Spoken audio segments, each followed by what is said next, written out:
sinimulan ko tong segment na to have guests on my vlog na yung mga taong talagang iniidolo ko.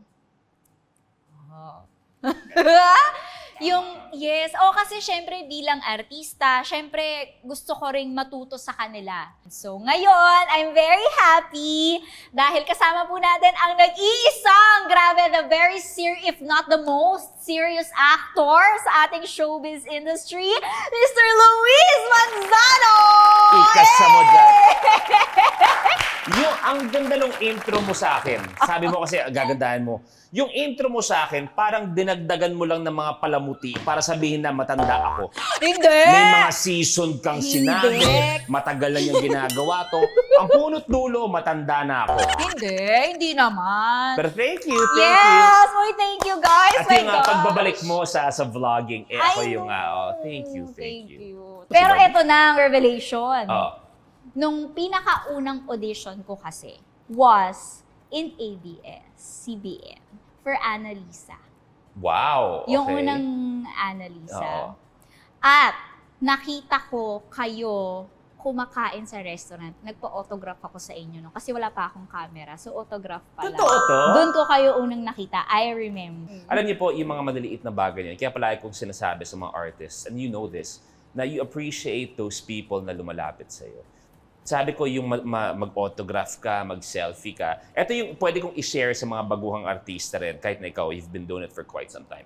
Pag nagpapapicture po ang artist sa kanyang fan, yung moment in time na yun, kahit ano man ang pinagdaraanan ng taong yun, makakalimutan niya sa sobrang saya dahil nakapagpa-picture siya sa idol niya. And not everyone is given that chance na may ganung influence ka sa tao. So sa mga artists, kung kaya naman to spare 2-5 seconds of your time, kahit anong pagdaraanan niya, kakalimutan niya yun dahil sa sobrang saya niya na may picture kayo or an autograph. Actually, Or kung ano binago man. niyo po talaga yung buhay ko. Ako rin, baka lilipad na ako pagkatapos sobrang bait ko.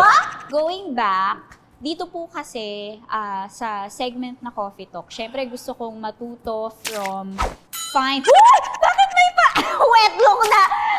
Gusto kong matuto from actors, artists like you, paano pa ba? Paano magtrabaho, how to improve ba, 'di ba, yung work ethic, ganyan. So siguro ang first question ko sa'yo is, among all the guys from your generation, na parang lahat, sandali lang, na parang lahat, ang gusto talaga nila is to be a serious dramatic actor, hindi Yes, ba? yes. Yung talagang gusto natin, drama, iyakan, ganyan.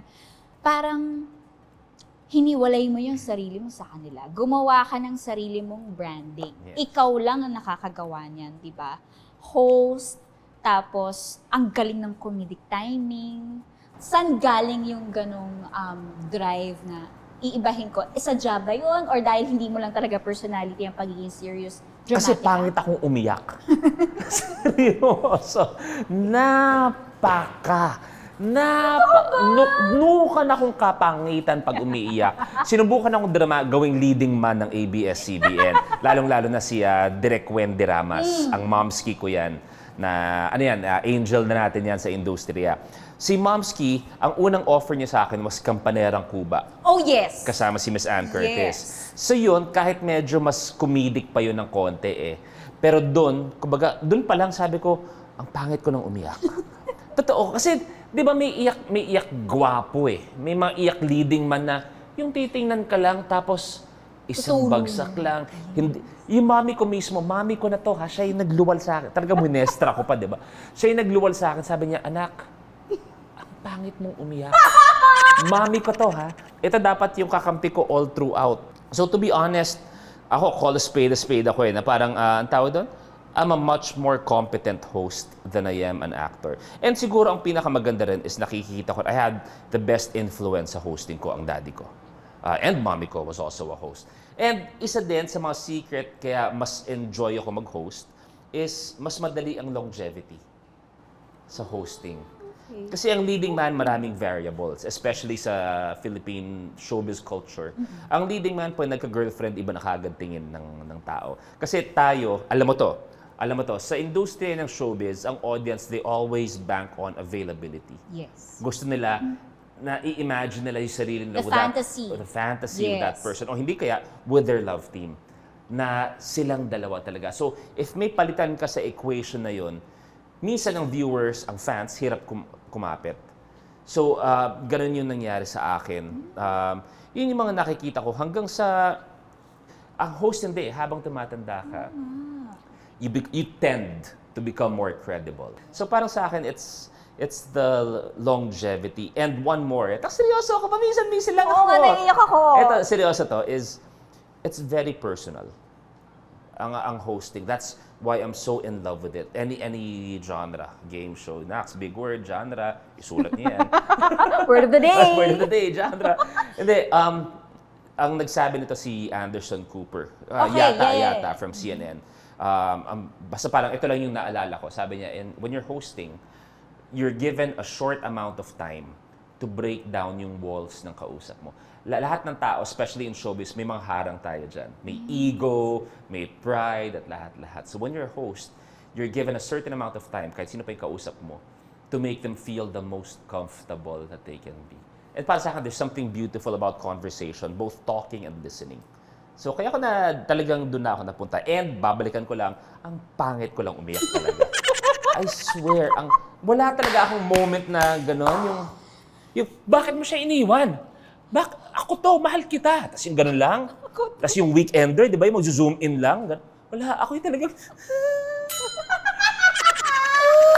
Oh my gosh, it's so nice to know that. Actually, totoo yun. Ang pagiging host, actually ngayon medyo pinapasok ko na rin ang hosting. Oo, sarap siya. Which I really enjoy. Kasi Yes. tama ka.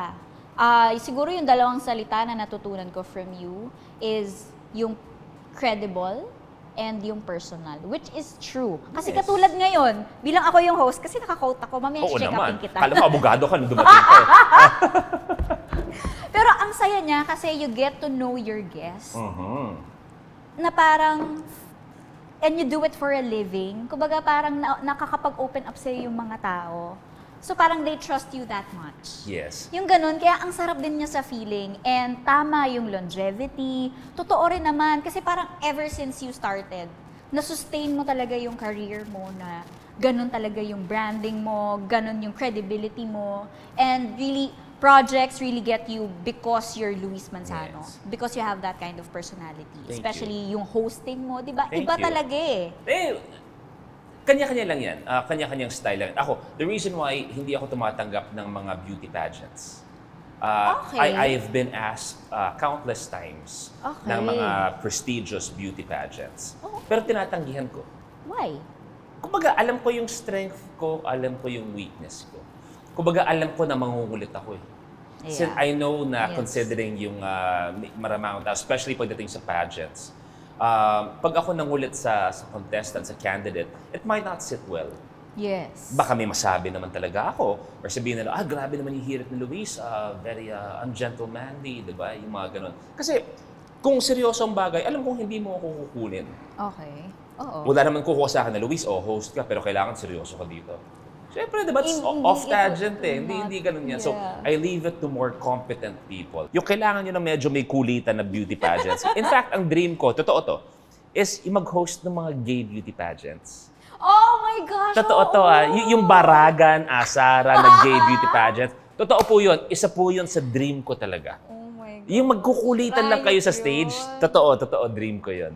Oh my gosh. Ako rin actually, ilang beses na rin ako nag-decline talaga sa beauty pageants. Okay! Okay! Water break! Kasi I know Nauuhaw my ako sa'yo. strengths. Nauuhaw ako sa'yo. I will leave it to the more competent ones. to the more vertical ones. Down to earth ka kasi. Malapit lang yung hita mo sa lupa. Alam mo, swerte ka pag lindol, di ka basta-basta agad tutumba. Kasi nakakapit kang ganun. Tawang-tawa yung tatay ko. Dami niyang nakain kanina. Abunado ako ngayon. Kailangan ko tumanggap ng ribbon cutting para lang mabayaran mo. Sabi mo, konti lang kakainin ni Daddy. Usapan iced tea lang. Ice tea nga lang eh. Humingi pa ng isa. Next naman, let's get more personal. Okay. But you can always not answer if you're not comfortable. Pinag-usapan natin yan kamakailan, di ba Yeah. tayo, na paminsan-minsan ang habol talaga natin is clickbait. Ang habol natin na sometimes we don't mind putting someone in an uncomfortable position for the For your sake own of sake. views, for your own sake. So the fact na you put it out there na kung ayaw ko pag-usapan, I can respectfully keep quiet. And that's a big thing na bihira na rin. In the era of clickbaits and yung everyone wants a view Yes. na yun. So very much appreciated din yun. So, totoo ba? Hindi, ito na. Hindi, just to incorporate the question. So, minsan ba, pag hindi ka as a host, na Luis Manzano, like, pupunta ka lang sa mall, ganyan, and people would treat you like they know you. Kasi nga, napapanood nila sa TV, sobrang approachable mo, abot na Yes. abot ka nila, kasi nakakatawa ka, diba? Tapos parang, gets nila lahat ng jokes mo. So yung ganun, so parang, whenever you're in public, tapos may mag-reach out sa'yo, tapos parang feeling mo medyo parang masyado ng too close for comfort, yung ganun. Does Ang it happen? nangyayari most of the time is, kunwari kasama ko si How How, di ba, Yeah, lalakad yeah, kami. Oy, Luis, ganyan. Oy, magpatawa ka nga. Really? Like what you said, I understand. Kasi kahit I put myself out there. Yes. Di ba? So kumbaga, di ka naman pwedeng if-feed mo yung tao, bigla nilang puputulin mo. Siyempre, it doesn't work that way. So nakakatawa lang na, yung kunwari nakaupo ko, tatawa lang ako, tapos ako, bilis, joke ka, mag-joke ka.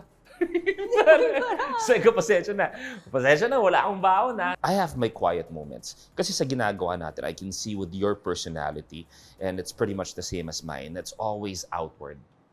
Yun ang equity natin eh. Kailangan natin ilabas yung energy natin. Especially pag pinasok mo ang hosting, pag nag-full-time ka, wala pa ako nakikitang host na mababa ang energy, especially game show. Kasi ikaw magdidictate ng lahat ng yan. So we throw our energy out there. So minsan, just like anything, nauubos tayo. So paminsan-minsan, may moments din akong tahimik. Na minsan sa labas, tahimik lang din naman talaga ako. Not a snob, but it's different from the TV persona na nakikita ng mga tao. Coming back from being an actor, since na-enjoy mo naman. Lalo na pag medyo seryoso yung acting, free pass siya para maglabas ng emosyon. Yes! Diba? Yes! Diba? Free Totoo, pass siya eh. totoo. Kasi may ibang tao, ikaw ba naturally, iyakin ka ba? Oo, Or sensitive ako ka? talaga. Ako, hindi masyado. In fact, nung tinatanong ako ni Direk Wen, nung ino-offer sa akin yung Kampanerang Cuba, sabi ko, kasi ano pa yung tingin ko sa acting, sabi ko, tawag ko sa kanya, Momski eh. Sabi ko, Momski, wala akong mga trigger points sa buhay ah. Sabihin din, I'll make you understand kung paano umarte. Iniisip ko palagi na ang tawag doon, yung bubog mo ay magagaling sa personal dapat instead of the character. Hanggang sa pag nagagawa ko ng eksena, first crying scene ko, swear, music video-ish. Nakatatlong setup sila, hindi ako humihinto sa iyak. Kumbaga para sa akin, yung 20 plus years ng emotions, bumukas yung floodgates. Labas lahat. As in, lalakad ako, parang montage type, umiiyak ako. Cut, change setup. Nag-change setup sila, umiiyak pa rin ako. Cut, binablock niya ako, umiiyak ako. O Manzano, ganyan, lakad ka dito, pag may music, dito, hindi ko kaiyak. Ganon, nakatatlong change setup, tuloy-tuloy ako. Dumating ako sa standby area, si Tita Uge, Domingo, Miss Malu de Guzman, si Meryl Soriano, minamasahe na nila ako para lang huminto. Ganong level. And ganon ako umiyak. Parang, kaya nga pangit ako umiyak because hindi ko kayang itimpla. Okay. Feeling ko nandun yung mga personal emotions. So every time, buksan ko ng konti, kailangan bumukas ng sobra. Kailangan ko breakdown. So, in a way, isa ba yun sa dahilan kung bakit parang you chose a different path? Kasi parang acting really triggers you in a different way? Siguro. Okay. Siguro kahit paano. I Pero like nami-miss it. ko yun. We need that natural release din eh. Di ba? Oo. Kahit paano. Ang hirap ng hanapin mo kasi yung iyak. Mahirap yun. Ang pinakamasarap na iyak is yung natural. Yung talagang ang nagpaiyak sa'yo is yung puso mo. Diba? So, yun ang mga nami-miss ko. Isa sa nami-miss ko, syempre, sitcom. That's one thing. Yes. Gumawa din ako ng ilang mga sitcom. And kahit na marami akong shows na ginagawa. Kasi paminsan-minsan, di ba sabi nga nila sa showbiz, when it rains, it pours. So minsan, there was a time, 5 shows ginagawa ako, pero tumanggap pa rin ako ng sitcom. Kasi yun yung pang-detox ko naman. Okay. So kahit na Ang medyo galing. puyat-puyat, I can see ako, nag-aasap ako, ganyan, tatanggap pa rin ako ng sitcom. Yun yung pambalansi ko para sa akin. Oo. Actually, masaya nga mag-sitcom. Masaya. Tsaka pag tumatawa ako, same thing, kagaya ng iyak. Pag tumawa ako sa sitcom, totoo. Yung tawag, yung masakit sa tiyan, lalo na pagkasama ko sina Kuya Bayani, yung mga idol ko yan eh. Yan, ang sarap-sarap na malabas mo rin yung natural happiness and laughter mo. So, do I miss acting? I do. Libreng libreng detox din eh. Okay, I love it. Actually, ngayon, hopefully, marami po kayong matutunan about Luis Manzano na hindi nyo alam. Yes. Kasi nga, lagi siyang parang, di ba? Parang Oo. always out there, Oo. na always happy. Na ngayon, kahit ako, personally, ngayon ko lang nalalaman to about you. Well, aminin naman natin kasi, especially sa akin, yun ang binabayaran. Yeah. Hindi, totoo naman eh, di ba? Yeah. O Luis, mag-host ka, ito yung TF mo, pero dapat malungkot ka. Diba? Hindi, totoo naman, yun ang Yeah. binabayaran. So, Yes. gusto ko lang sulitin din naman kung ano yung binabayaran sa akin. Gusto ko lang Yes. ibigay kung anong ina-expect din ng tao sa akin, di ba? If di ba, you holding a mic, makapagpasaya ka, even just for 5 minutes, game ako dyan. I love it. Diba? Okay, next question naman. So since na-mention natin na parang ever since, eto na talaga yung ginagawa mo. You've always been one of the best hosts that we know now. And isa sa mga talagang very interesting, entertaining hosts with credibility rin naman. For the longest time. Thank you. So parang, kung ibabalik ko yung tanong mo sa akin kanina, Ano yan? na in 5 years, ito pa rin ba ginagawa mo? Or will you try something else? Or will you try something else but will you still be doing this? Or parang, Most probably yun. really? Ano yun? And what do you think na itatry mo? Well, there are so many things available na pwedeng gawin. Yeah. I could still be in showbiz. I could focus on my family. Yeah. An option to go to another country. Oh, Diba? to Live settle quiet. To somewhere settle a bit far. Or hindi kaya, maybe politics. Maybe lang din. Pero sabi ko, kagaya sinabi ko kanina, mamimiss ko yung industriya natin eh. Ito na yung kinalakihan ko. Even before I was on cam. Ito yung kinalakihan ko, seeing my mom, my dad, even Tito Ralph. Diba? So parang ang sa akin, like for example, my mom, I'll give you an example. My mom started acting 7 years old. Tapos medyo na busy na siya as a public servant. More or less 20 years siya, naging politician. So parang, nung di na siya tumakbo, etong nakaraan, nag-vlog siya, nag-guesting siya, you could see how happy she was na nabalik niya yung Vilma Santos, the actress. And not just Vilma Santos, the politician, the public servant.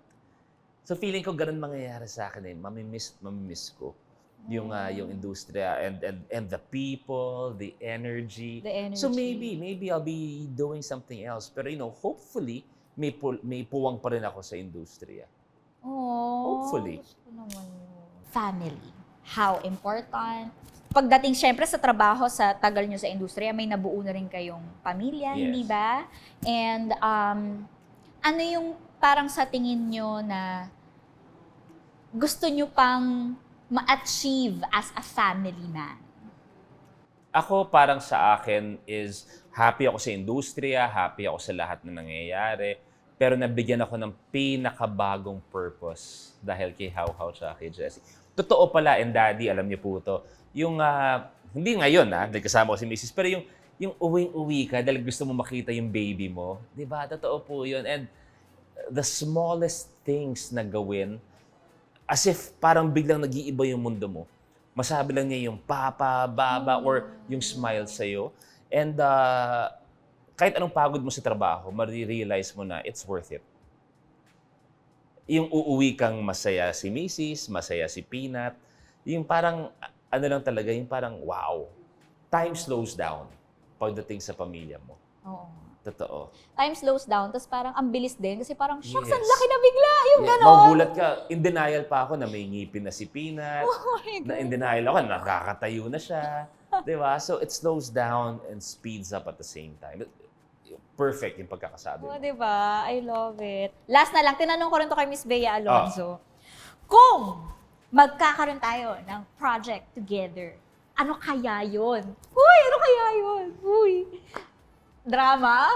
Hindi, maganda. Dahil nga sabi nga natin medyo nagbo-blur na ang network wars. Yes. Sabi ko nga isa sa mga sinimulan kong show ay Star Circle Quest. No. Doon ako, yun ang first hosting ko for ABS-CBN. Okay. Ang unang-unang hosting talaga was Mix as a VJ. Tapos yung first mainstream ko was ABS-CBN. At isa sa mga sa GMA ay Starstruck. Di ba? Starstruck. Yung time na yun. Yes. So sana makagawa tayo ng isang hosting, tayo magkasama for the biggest talent reality show ng Pilipinas. Star Circle Struck. Yun ang gagawin natin. Hindi, totoo, di ba? Imagine mo, isipin mo, isama mo yung puwersa ng ABS, isama mo yung puwersa ng GMA para gumawa ng biggest talent reality show. Stig yun. Masarap sabihin, no? Yung pwede nang imagine Diba? yung gano'n, na parang dati, parang imposible niya mangyari. Di ba ngayon, nag-uusap, minsan nga, lakag sa ABS, oh, nandito si ganito. Okay. Diba? Oo. Tapos ngayon, parang pwede mo lang imagine yun kasi posible. Yes. So Why ako, not? seryoso, maganda yon. I love it! I think we got it, team! I'm so happy! Thank you so much! Thank you. And I'm happy Thank for you. I'm you. happy for you. Dahil sabi mo nga, kahit na parang little sister na talaga din ang tingin ko sa'yo. Sabi ko, nandun talaga yung, parang ramdam ko, parang kuya talaga ako nito. And long way to go. But you just have to, I'm glad you have a good head on your shoulders. That's where it starts. Diba? Na kahit anong iba to sa'yo ng showbiz, sa personal mo, sa career mo, if maayos naman nandito mo, it's a long way to go. And tuloy-tuloy mo lang ang ginagawa mo. Kasi I'm a very realistic guy. Kami matanda na kami. Ang showbiz, paikot lang yan. Hindi Yeah. naman palaging nasa taas ka. If hindi ma-comprehend ng artista na paikot ang showbiz,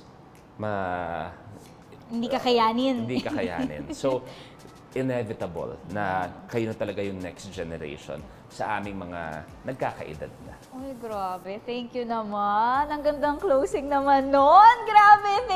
Thank you so much for your time. And thank you guys so much for watching. Again, wala akong masabi. Hindi ko akalain na ma-appreciate ko tong vlog na to. Ay, sa lahat ng mga subscribers ni Barbie, subscribe din naman kayo sa akin. Kasi as of now, Grabe! dalawa lang subs ko, magkaaway pa sila. Hindi sila sabay nanonood. Sabay na lang kayo manood man lang. Hindi. Ito na. Lukang-luka talaga ako, I swear. Oh. Kasi nga, hindi pa naman tayo formally talaga nagmi-meet. Yung Yes. fangirl moment ko lang talaga yung memory ko from Sa you. ABS. Tapos parang sabi ko, first time namin mag-meet. Tapos, ipa-vlog ko siya. Anong sasabihin ko? Pinakabahan talaga ako kanina, pero sobrang thank you. Thank you. For being so open, for answering all the questions. course.